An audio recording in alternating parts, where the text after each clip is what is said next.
Shalom Cornerstone, shalom generasi pemberani Cornerstone Brave, semua teman-teman yang ada di rumah, apa kabar semuanya? Saya percaya teman-teman semua dalam kondisi sehat, tetap semangat dan terus bersuka cita. Walaupun mungkin kondisi hari ini gak semakin baik teman-teman, tapi percayalah seperti yang dikatakan dalam Yohanes 15 ayat 10 dan 11, bahwa setiap kita yang mengasihi Tuhan Yesus, kita yang selalu mengikuti perintah Tuhan Yesus, kita yang selalu tinggal di dalam Tuhan Yesus, pasti akan selalu mengalami sukacita yang dari Tuhan. Amin.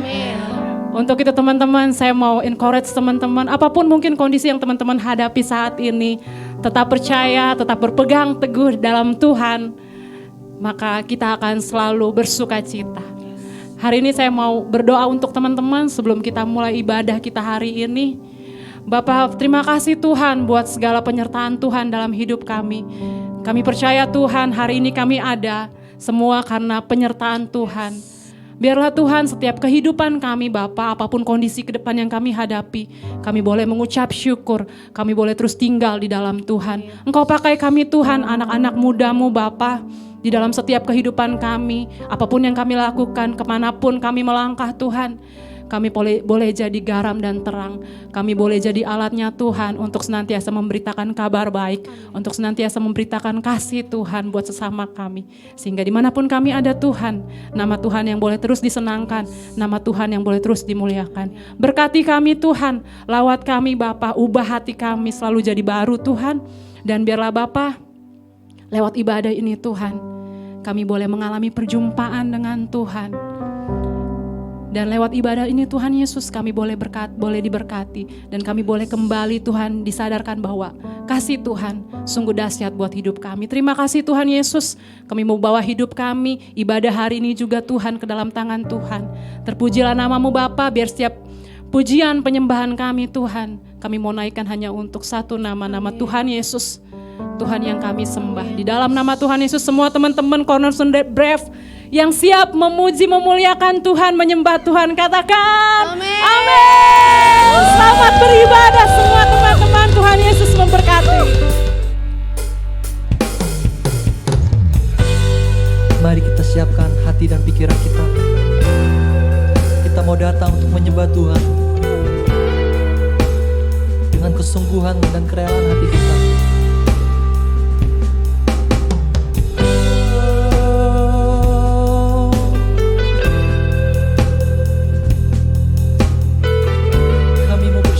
Tuhan, melalui lagu ini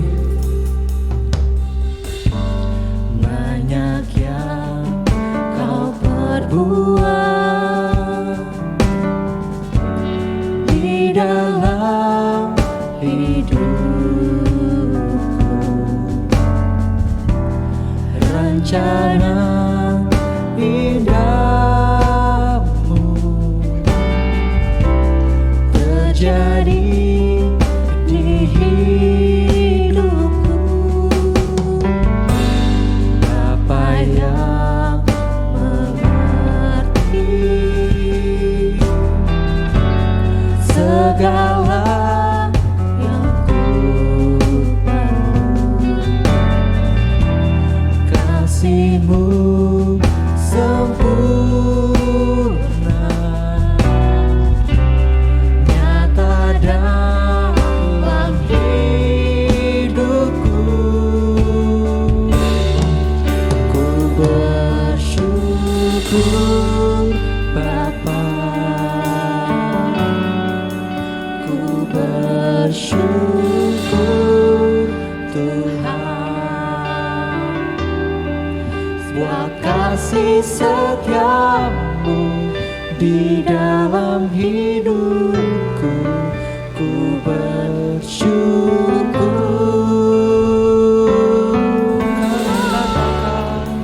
ku bersyukur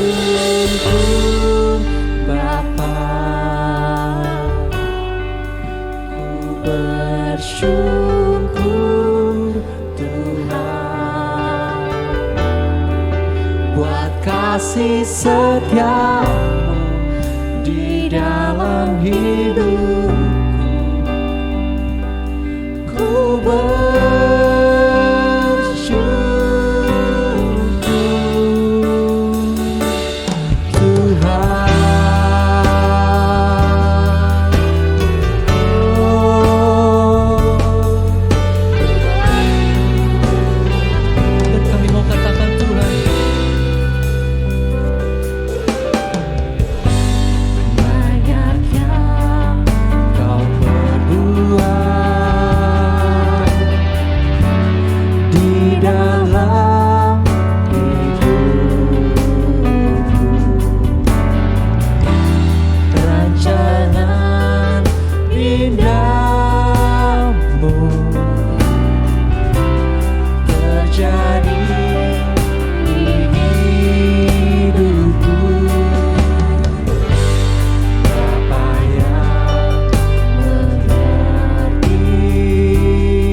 dalam hidupku. Ku bersyukur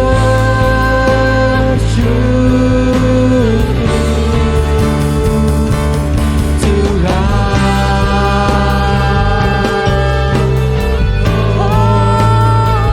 Inilah kami Tuhan.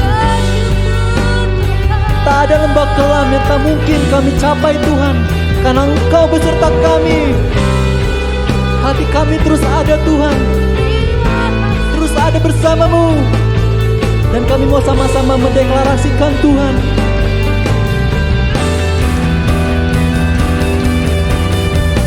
Tak ada lembah kelam yang kamu lewati tanpa hadirmu. Hatiku takkan gentar, sebab ku tahu tanganmu yang menopangku.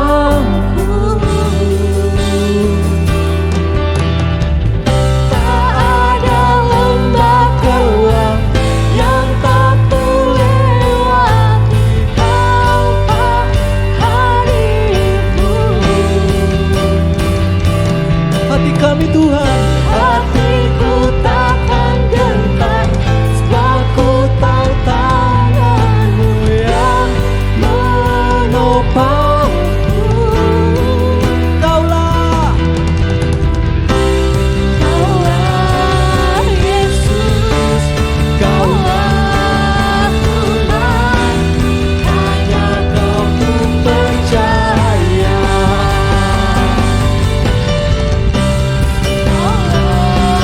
Yesus, Kaulah Tuhan, harapan hidupku.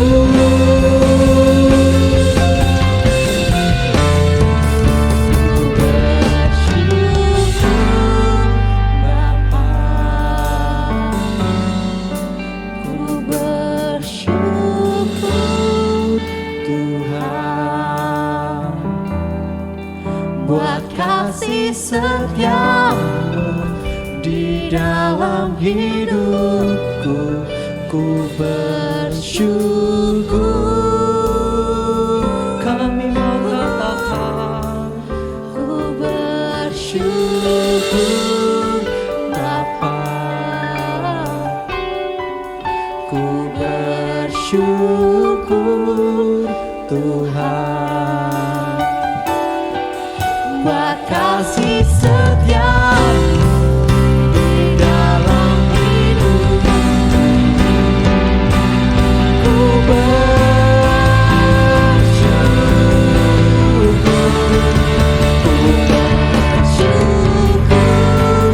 Bapa, ku bersyukur Tuhan,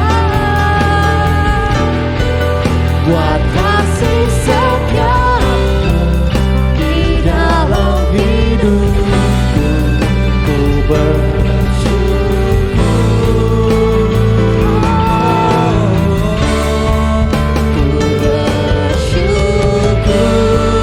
Bapa, ku bersyukur Tuhan, buat kasih setiamu di dalam hidupku. Ku bersyukur, ku bersyukur, ku bersyukur,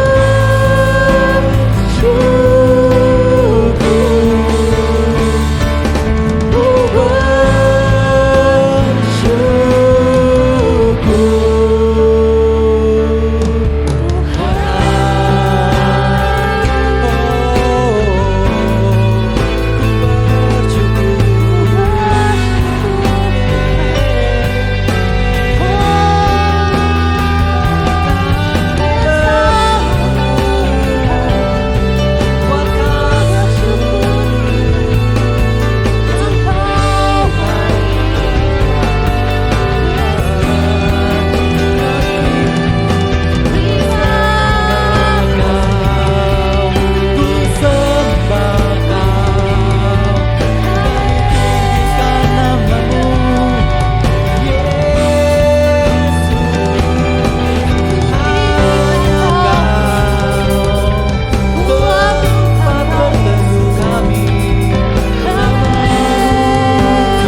bersyukur Tuhan buat kasih setiamu di dalam hidupku. Ku bersyukur,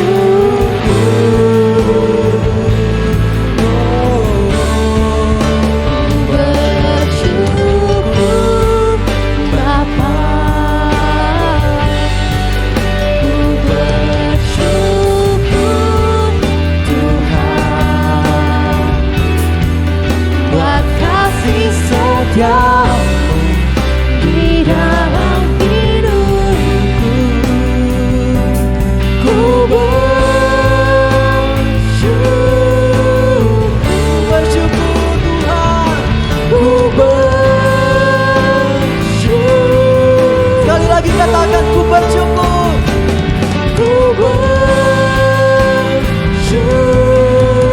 bersyukur Tuhan.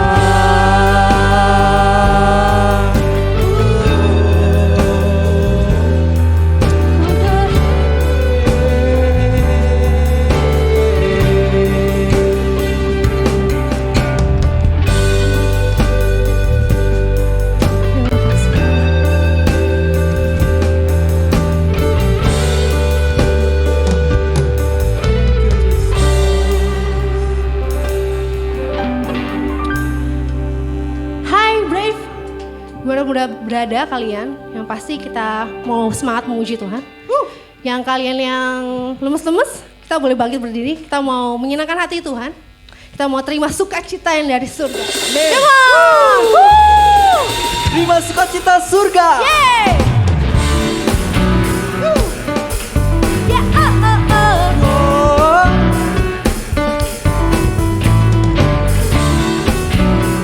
Kita mau terima sukacita surga, oke? Amin.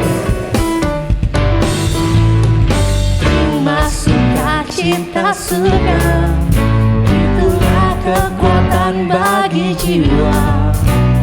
Ku dapat Rasakan kasih-Nya di tengah badai yang bergelora. Terima sukacita. terima sukacita surga. Itulah kekuatan bagi jiwa. Ku dapat saksikan kuasa-Nya Taklukkan badai yang bergelora. Haleluya, Kau ada dalam hatiku. Takkan patah semangatku. Come on. Takkan hilang kekuatanku. Haleluya. Haleluya, Ku mau bersorak bagimu. sukacita surga nyata penuhiku. Kita mau kembali dari awal.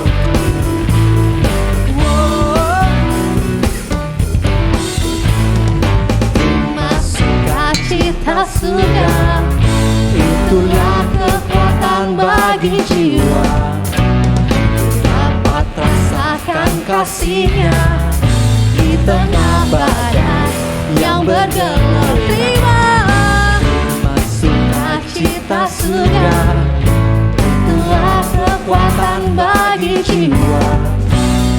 Dapat saksikan kuasa-Nya, taklukkan badai yang bergelora. Haleluya, Kau ada dalam hatiku. Takkan patah semangatku. Takkan hilang kekuatanku. Haleluya, Ku mau bersorak bagimu.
Sukacita sudah nyata, sukacita sudah nyata, penuhiku.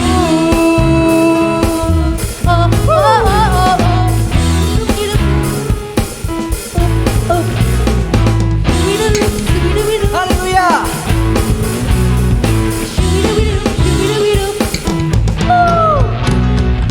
Kemuliaan buat Tuhan. Kita bersuara bagi Tuhan. Denganmu Tuhan, kami akan berjalan. Yeah, yeah. Come on. Tak pernah ku ragu akan kesetiaanmu, kau pegang hidupku sepenuh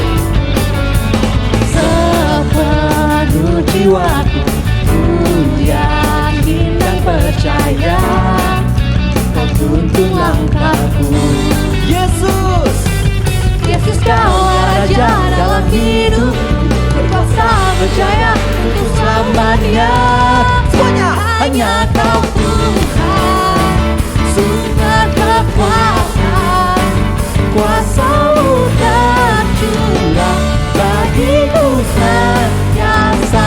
Denganmu Tuhan, bukan berjalan dari kemuliaan sampai kemuliaan selamanya. yeah. Kami akan katakan tak pernah kami ragu. Come on. Tak pernah ku ragu akan kesetiaanmu, kau pegang hidupku sepenuh jiwaku. Ku yakin dan percaya kau tuntun langkahku. Yesus, Yesus kau raja dalam hidupku, berkuasa berjaya untuk selamanya. sama-sama. Hanya kau Tuhan, sumber kekuatan, kuasa-Mu tercurah bagiku senantiasa. Denganmu Tuhan, bukan berjalan dari kemuliaan sampai kemuliaan selamanya. Denganmu Tuhan, kami memuji Engkau.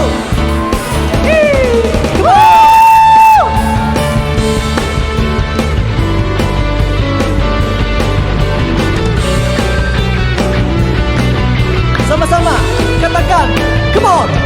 Yesus kau raja dalam hidupku, berkuasa berjaya Yesus untuk kau. selamanya. Yesus kau raja dalam hidupku, berkuasa berjaya untuk selamanya. Katakan. Hanya kau Tuhan, sumber kekuatan, kuasa-Mu tercurah bagiku senantiasa. Denganmu Tuhan, ku kan berjalan dari kemuliaan sampai kemuliaan, dari kemuliaan sampai kemuliaan, Dari kemuliaan dari kemuliaan sampai kemuliaan selamanya. wow, yeah,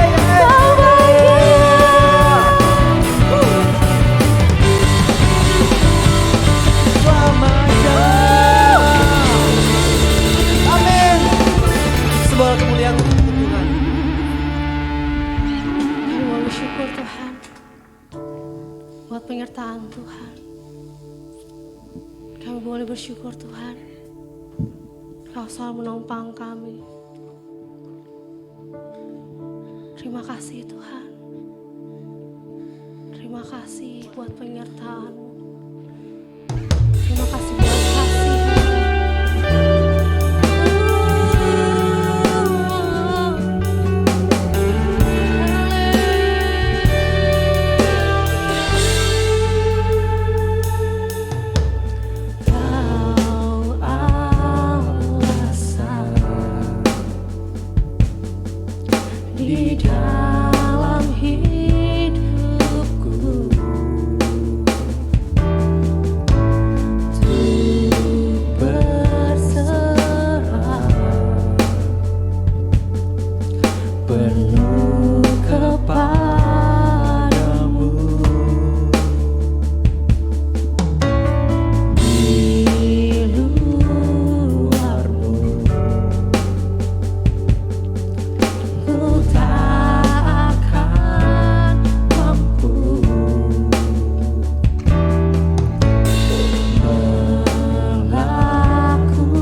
wajah-Mu.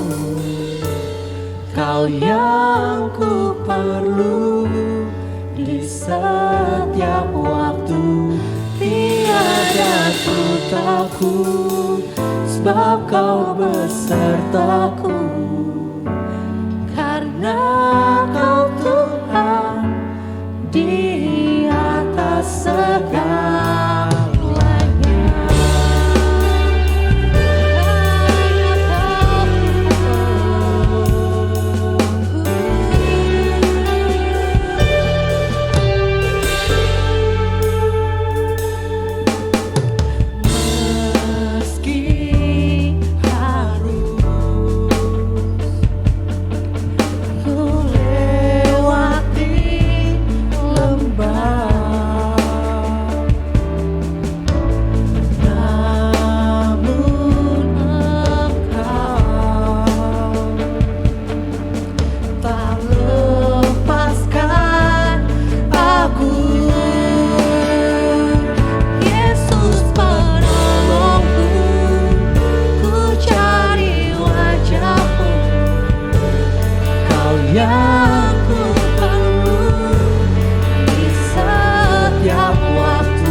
Bapa kami di dalam surga, kami mengucap syukur Tuhan buat kesempatan kami boleh beribadah hari ini.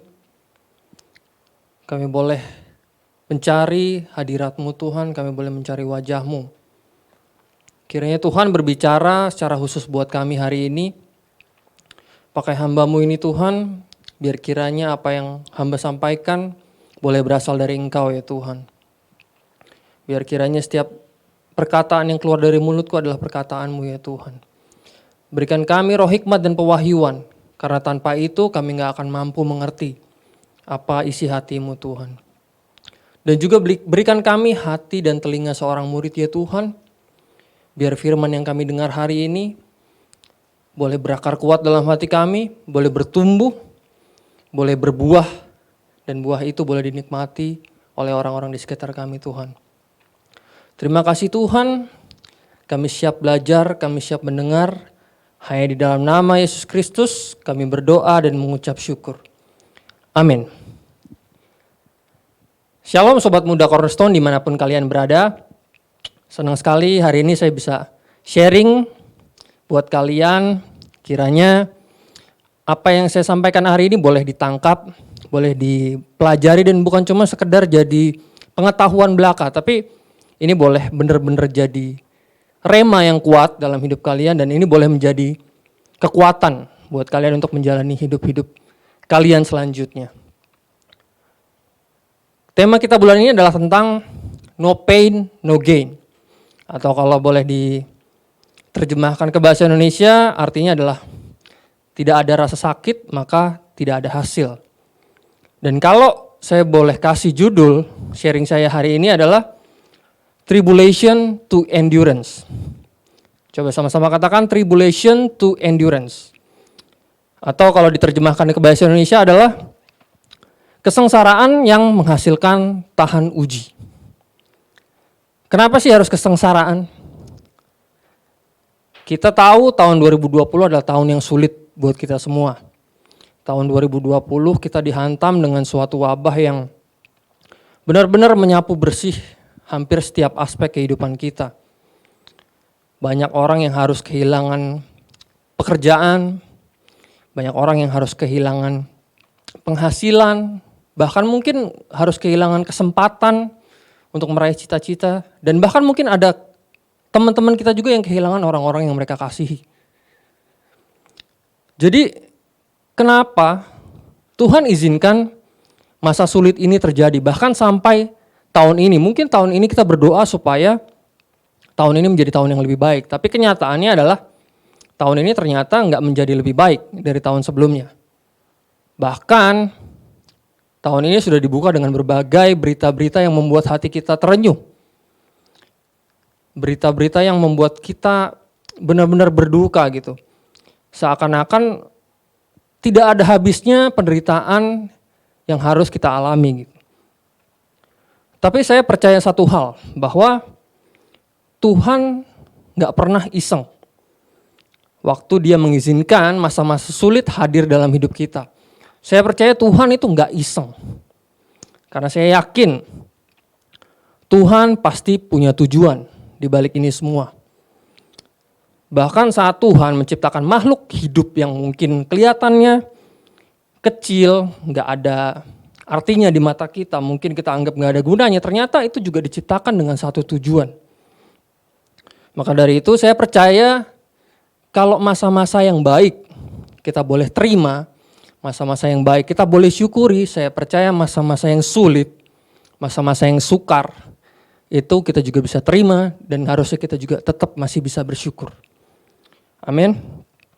Mungkin memang sulit untuk diterima dengan akal pikiran kita ya, bagaimana kita bersyukur dalam masa yang sulit, masa yang sukar, penuh dengan penderitaan. Tapi saya mau ajak teman-teman untuk memandang dengan cara pikirnya Tuhan. Karena waktu kita berpikir dengan cara pikir dan cara pandangnya Tuhan, saya yakin kita semua akan diberikan pengertian bagaimana untuk merespon, bagaimana untuk bersikap dalam masa yang sulit ini sesuai dengan apa yang Tuhan kehendaki. Amin. Hari-hari ini saya sedang merenungkan di Alkitab ada salah satu tokoh yang menurut saya luar biasa karena dia adalah salah satu murid. Sebenarnya dia bukan murid, dia adalah salah satu rasul, tapi dia adalah rasul yang sangat radikal. Meskipun dia nggak masuk dalam jajaran 12 murid yang ada di ring satunya Yesus, tapi dia nggak kalah radikal dari mereka semua. Siapa dia? Dia adalah Paulus. teman-teman pasti tahu siapa Paulus. Mungkin kita akan singgung sedikit siapa Paulus ini sebenarnya. Jadi sebelum dia menjadi seorang rasul, Paulus ini memiliki nama Saulus. Dia ini adalah seorang ahli Farisi. Waktu dia masih menjadi orang Farisi, dia adalah orang yang sangat berapi-api dan bernafsu untuk membinasakan orang-orang yang mengikuti jalan Tuhan pada waktu itu. Tapi suatu hari waktu dia sedang dalam perjalanan ke Damsyik untuk menganiaya murid-murid Kristus, tiba-tiba dia dipertemukan dengan sebuah cahaya yang menyilaukan yang akhirnya membuat dia menjadi buta. Dan yang ternyata itu adalah Kristus sendiri. Jadi singkat cerita, waktu dia mengalami perjumpaan dengan Kristus lewat cahaya yang menyilaukan itu, dia mengalami sebuah titik balik dalam hidupnya. Dia mengalami sebuah pertobatan dan perubahan. Yang tadinya dia adalah seorang penganiaya murid Kristus, berubah menjadi seorang murid Kristus yang luar biasa radikal. Nah, sekarang kita akan bandingkan beberapa hal yang terjadi saat Paulus masih menjadi Saulus dan belum bertobat. Kita bandingkan dengan setelah dia bertemu dengan Kristus dan dia bertobat menjadi murid Kristus. Kita akan lihat di Filipi 3 ayat yang ke-5 sampai yang ke-6. Di situ dia menceritakan background kehidupannya sebelum dia mengenal Kristus. Saya akan bacakan buat teman-teman. Disunat pada hari ke-8 dari bangsa Israel, dari suku Benyamin, orang Ibrani asli. Tentang pendirian terhadap hukum Taurat, aku orang Farisi. Tentang kegiatan, aku penganiaya jemaat. Tentang kebenaran dalam mentaati hukum Taurat, aku tidak bercacat. Kalau boleh kita breakdown satu-satu gitu ya. Apa aja sih yang dibanggakan Paulus dari kehidupannya dia yang lalu? Yang pertama adalah tentang disunat pada hari ke-8. Hal ini sebenarnya berbicara tentang bahwa dia memiliki tanda perjanjian Allah di tubuhnya karena dia disunat pada hari ke-8. Karena pada waktu itu bangsa Israel menerima tanda perjanjian dengan syarat mereka harus menyunat anak mereka pada hari ke-8. Yang artinya dia memiliki sebuah tanda perjanjian Allah di tubuhnya. Itu yang pertama. Yang kedua, dari bangsa Israel. Artinya begini, dia memiliki hak istimewa bahwa bapak ibunya itu asli orang Yahudi dan dia belum hasil dari perkawinan campur sehingga dia masih terlahir sebagai orang Israel yang asli, yang dimana pada waktu itu ada kesenjangan bahwa orang Israel, orang Yahudi nggak boleh kawin campur dengan orang bukan Yahudi karena dianggap mereka berbeda haknya. Nah, yang ketiga, dari suku Benyamin, orang Ibrani asli. Nah, suku Benyamin ini merupakan suku kesayangan Israel atau Yakub. Karena dari suku Benyamin inilah suku yang sama sekali tidak melakukan kawin campur selain dari suku-suku Israel yang lain. Jadi dia mempertahankan benar-benar hukum Taurat tentang orang Yahudi saat itu. Selanjutnya,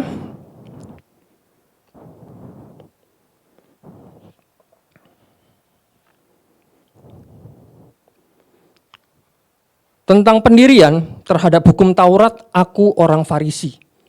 Nah, apa yang dimaksud dengan orang Farisi ini? Jadi, seorang Farisi ini adalah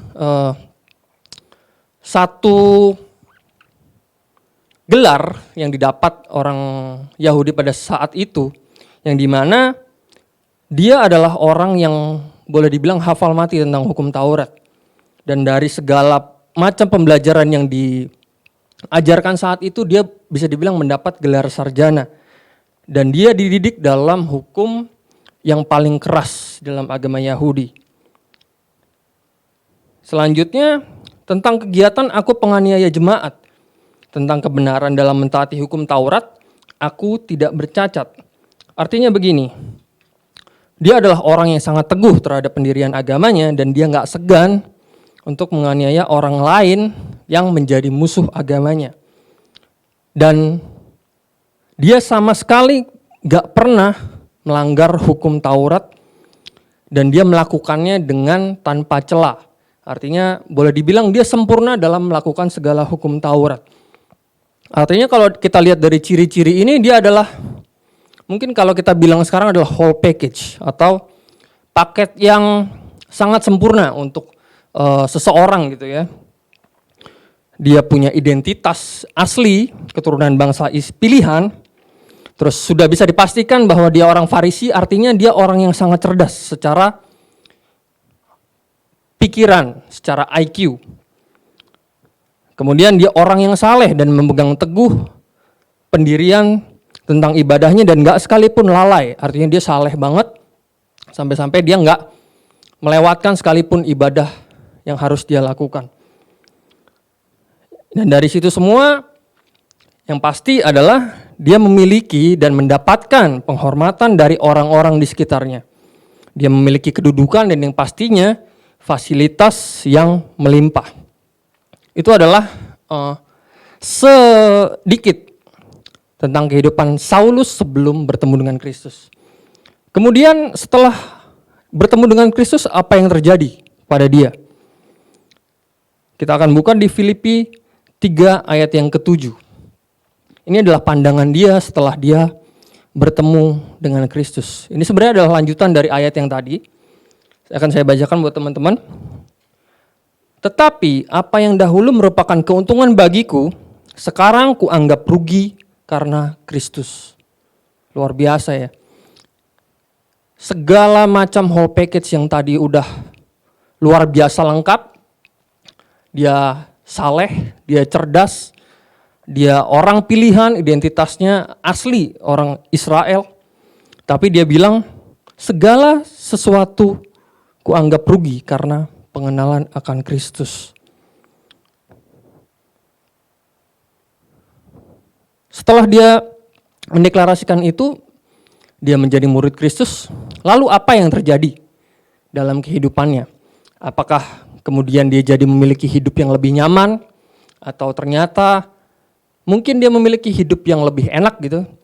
Ternyata enggak juga.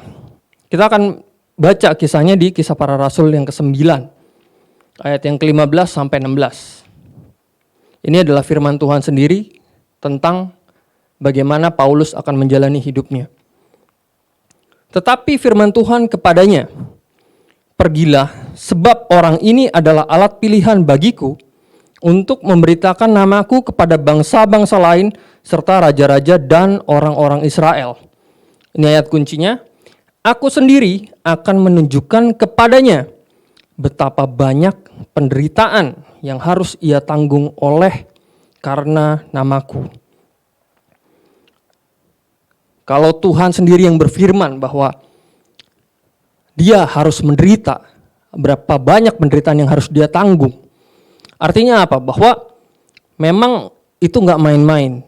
Setelah dia mengenal Kristus, hidupnya ternyata nggak jadi lebih enak. Hidupnya ternyata nggak jadi lebih nyaman. Tapi ternyata ada banyak sekali penderitaan yang harus dia tanggung karena nama Kristus. Dan kira-kira saat itu, waktu Paulus mengalami penderitaan yang seperti itu, ada kemungkinan nggak kira-kira dia memilih untuk menolak dan berbalik ke kehidupan lamanya dia? Karena secara visual, secara kasat mata, kelihatannya hidupnya yang lama itu jauh lebih enak daripada hidup setelah dia mengenal Kristus. Menurut saya sangat mungkin Paulus memilih untuk kembali ke kehidupannya yang lama. Tapi ternyata apa yang dipilih Paulus saat itu, itulah yang menentukan dia jadi pribadi yang seperti apa. Dan karena dia menyadari bahwa Kristus jauh lebih berharga dari apapun dari hidupnya yang lama, bahkan di saat dia mengalami penderitaan yang luar biasa sekalipun, dia nggak pernah lepaskan Kristus. So teman-teman, saya mau bilang begini, menjadi pengikut Kristus bukan berarti kita nggak bisa sakit. Atau mungkin meskipun kita ngalamin sakit, kita berdoa terus kemudian mengalami mujizat kesembuhan. Enggak. Atau mungkin menjadi pengikut Kristus bukan berarti kita nggak pernah kekurangan uang. Atau mungkin bahkan saat kekurangan uang sekalipun kita berdoa tiba-tiba datang mujizat. Entah uang dari mana gitu. Belum tentu seperti itu. Menjadi pengikut Kristus bukan juga hidup kita jadi selalu nyaman dan tanpa masalah. Sama sekali enggak. Penderitaan yang kita alami bisa sama dengan apa yang orang di luar Tuhan alami. Penderitaan mereka, mungkin mereka nggak punya uang, mungkin mereka sakit, bahkan mungkin mereka kena corona, kita juga bisa kena corona. Mereka nggak punya uang, kita juga bisa nggak punya uang. Mereka nggak bisa makan, kita juga bisa nggak makan. Tapi yang membedakan antara kita dengan mereka adalah respon waktu kita diizinkan oleh Tuhan mengalami penderitaan-penderitaan itu. Seperti apa sih sebenarnya respon yang harus kita miliki? Lagi-lagi saya mau ajak teman-teman belajar dari Paulus.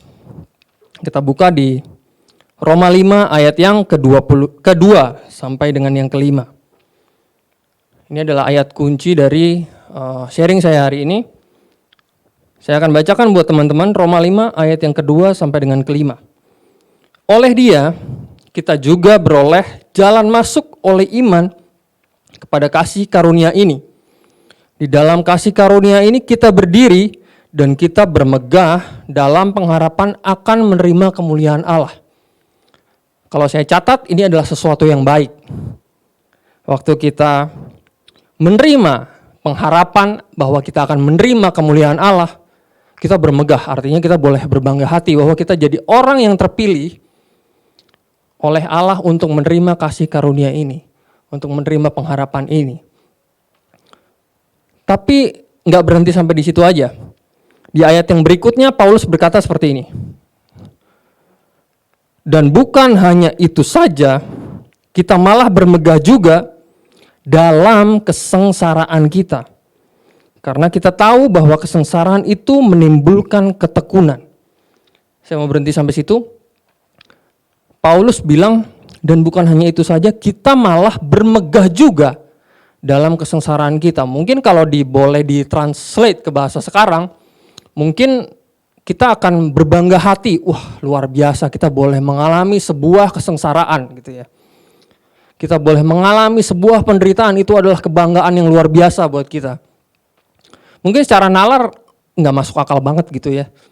Kita berbangga hati, kita bermegah waktu kita mengalami penderitaan, waktu kita mengalami masa sukar. Tapi ini adalah respon yang Paulus berikan waktu dia mengalami semua penderitaan itu. Karena apa? Karena dia tahu.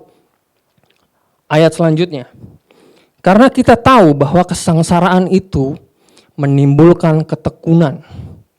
Siapa hari-hari ini yang kalau menderita nggak cari Tuhan? Siapa yang kalau hari-hari ini mengalami masa sulit nggak cari Tuhan? Saya yakin kita semua pasti cari Tuhan. Semakin kita menderita, semakin kita cari Tuhan. Dan ternyata dari ketekunan yang kita lakukan ini menimbulkan tahan uji. Tahan uji inilah yang menjadi kunci bagaimana kita menghadapi masa-masa setelah ini. Menimbulkan tahan uji, dan tahan uji menimbulkan pengharapan. Dan pengharapan tidak mengecewakan karena kasih Allah telah dicurahkan di dalam hati kita oleh Roh Kudus yang telah dikaruniakan kepada kita.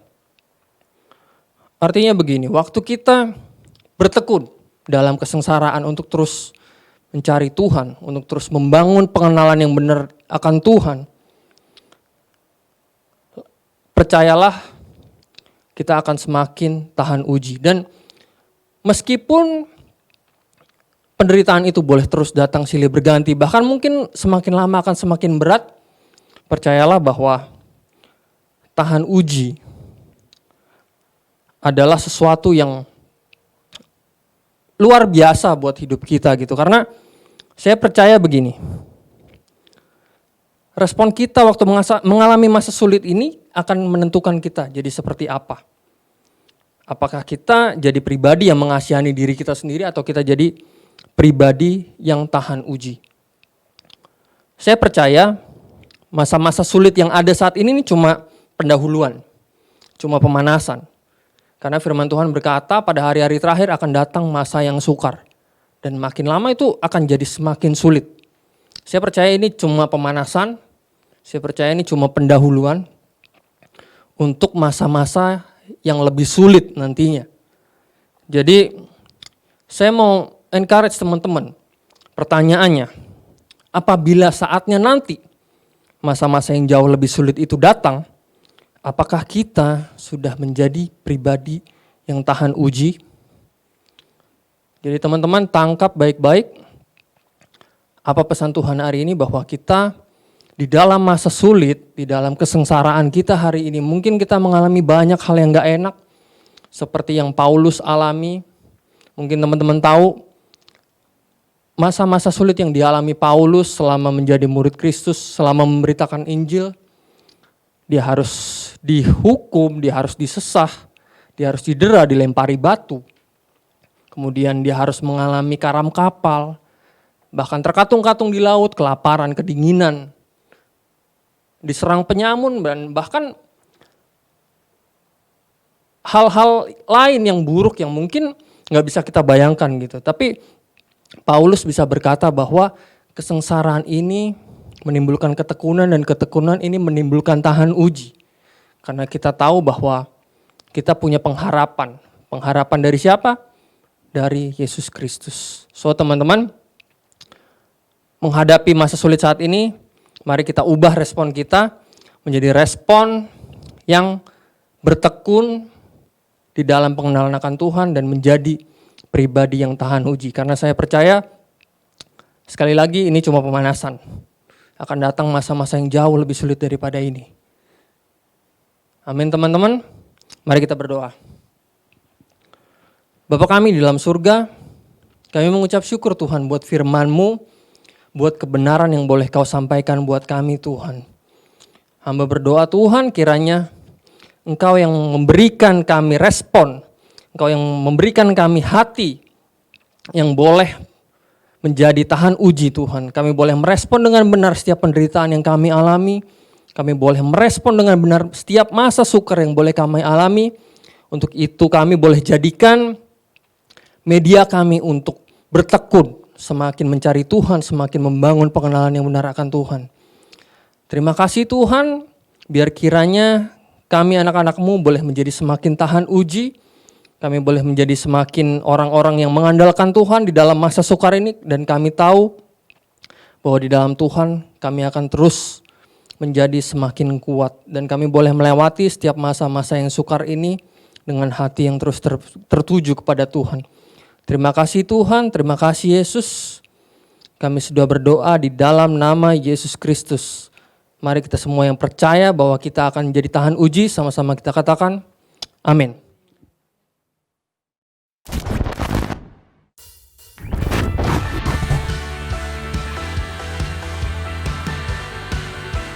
Selamat teman-teman Cornerstone, gimana hari kalian? Luar biasa kan? Nah, sebentar lagi kita akan melihat liputan news dan info tentang Cornerstone buat minggu depan. So, stay tune. Halo semuanya, ibadah online minggu depan tanggal 30 Januari 2021 akan dilayani oleh Katolika Dia. Dan buat kalian semua yang mau join, boleh nonton banget kita di live streaming MCC Sleepy. Jadi buat kalian semua yang mau ajak teman-teman, keluarga, dan semua kerabatnya boleh langsung join. Halo teman-teman Brave, mulai tahun ini home kita sudah ada 6 home. Jadi untuk teman-teman yang belum tergabung di dalam home bisa menghubungi nomor yang tertera di bawah ini. Home kita akan diadakan setiap minggu kedua dan minggu keempat tiap bulannya jam 8 malam. So jangan lupa pada join ya. Sama-sama kita belajar tentang firman Tuhan dan bertumbuh bersama di dalam Kristus. Tuhan Yesus memberkati. Dan jangan lupa teman-teman dimanapun kalian berada, tetap patuhi protokol kesehatan dengan kita memakai masker, mencuci tangan, dan juga menjaga jarak dengan sekitar kita. Yuk kita bantu pemerintah untuk memutus rantai penyebaran virus COVID-19. Dan kalau nggak perlu kemana-mana teman-teman, nggak usah kemana-mana deh, di rumah dulu aja. Stay safe. Nah, itu dia tadi liputan news dan info-info untuk Cornerstone Brave minggu depan. So buat teman-teman, jangan lupa buat ibadah bareng lagi sama-sama di Cornerstone Brave. Stay safe, stay healthy, Tuhan Yesus memberkati.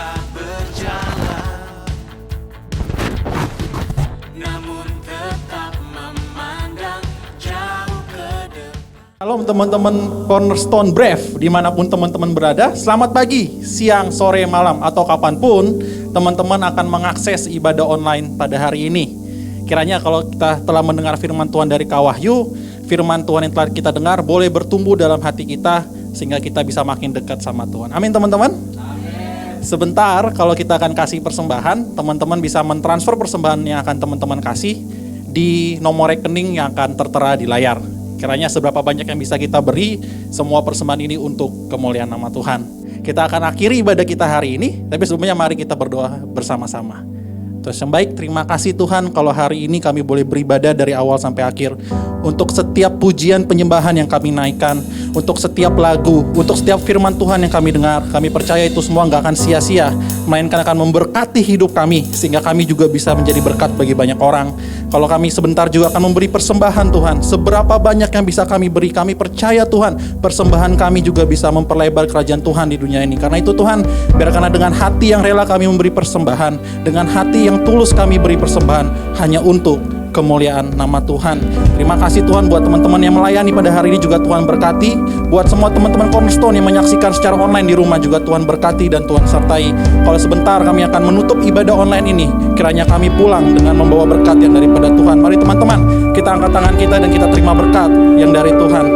Tuhan memberkati engkau dan melindungi engkau. Tuhan menyinari engkau dengan wajahnya dan memberi engkau kasih karunia.